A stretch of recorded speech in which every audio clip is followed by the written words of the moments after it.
Welcome back, quilting friends. As quilters, we have lots of different ways we can approach making all of the different units that we need for quilts. We can use different tools, we can use different techniques, and this means that we can perfectly tailor the way we best like to make any unit we might encounter in quilt making. A unit that we make often is the quarter square triangle block. You'll sometimes see these called hourglass blocks, and there are lots of different tools and techniques that we can use to make these.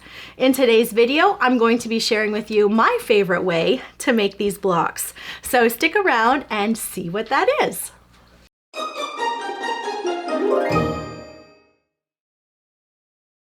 I like using the 2 square method when I make quarter square triangles. You can also cut individual triangles when you're making your quarter square triangles, but I find the 2 square method works best for me. The math for making quarter square triangles is to start with squares that are 1.5 inches larger than your finished quarter square triangle measurement. For this tutorial, my quarter square triangle unit will finish at 4 inches. The current measurement, unfinished, is 4.5, which means that I am going to need 5.5-inch squares to begin with. That would be 1.5 inches larger than the 4-inch finished size. I've cut my 2 squares at 5.5 inches. I am using a white on white print from the Coriander Seeds line and this cute little pink print from my Sunwashed line of fabric. The first thing that I need to do is draw my diagonal lines across the back of the lighter square. So I have a little OmniGrid marking tool that I'm using, but you could also use just a regular ruler to mark this.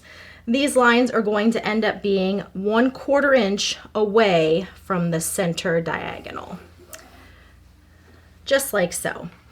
This is the same step that you would be taking if you were making half square triangles. And in fact, to make these quarter square triangles, we basically repeat the steps for making half square triangles when you're using the 2 square method to make those units. We will place these right sides together and then go over to the sewing machine and sew on both of those diagonal lines. And I have gone ahead and done that. So you can see here, I've sewn both of these squares together, right sides together. And then the next thing that we need to do is cut this apart down the center. And I'll just use my rotary cutter and ruler to do that. Now, if I were making smaller units, I might opt just to do that with a scissors. Sometimes it is a little bit faster just to do that with a scissors. So now I have cut both of these apart, and then the next thing that we'll do is press these to the darker fabric. And over here, I have 2 units that are already pressed. So this is what we end up with after those are pressed. And we are basically just going to be repeating the step that we just did. We're going to place these right sides together, and you want the opposite prints touching each other. You don't want same prints touching. You want the opposite prints touching. And we are just going to butt those seams right up against each other. You can feel as you are doing this if your seams are not touching. So make sure you just slide those over.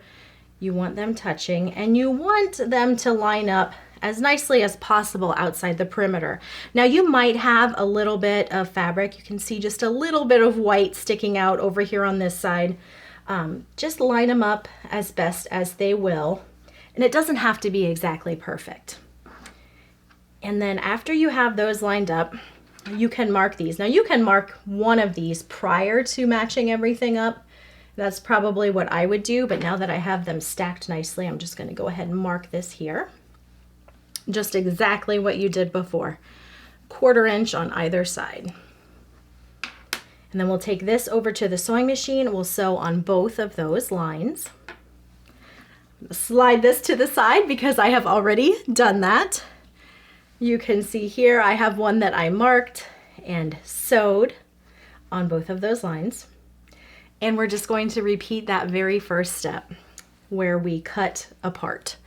So I guess that wasn't the very first step, but it was one of the first steps that we did just moments ago. We will go ahead and cut these apart.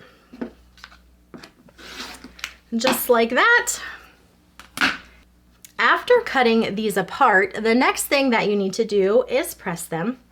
You can press to one side for both of these. I'm going to show you a little tip about the pressing towards the end of the video, but for now, just press to one side. And then they are ready to be trimmed to size. These are going to be trimmed to 4.5 inches to finish at 4 inches. And we'll slide these over, and I have one that I trimmed, the one I showed at the very beginning of the video, but I saved one to trim for you because I have a very specific tool that I use whenever I can for making these quarter square triangles. This is my favorite ruler for trimming up quarter square triangle units, and I use it whenever I can. It doesn't work for all units. If you have strange measurements that you need to trim to, maybe 4 1/4, 4 3/4, you know, something with those 1/4 inch measurements, it will not work to trim to. But anytime you are trimming to a 1/2 inch measurement that is smaller than 6.5, it works wonderfully to trim these down. So I use this whenever I can. Now it is set up so that you can also use it for marking your quarter square triangles and your half square triangles, as well as cutting it apart on the diagonal.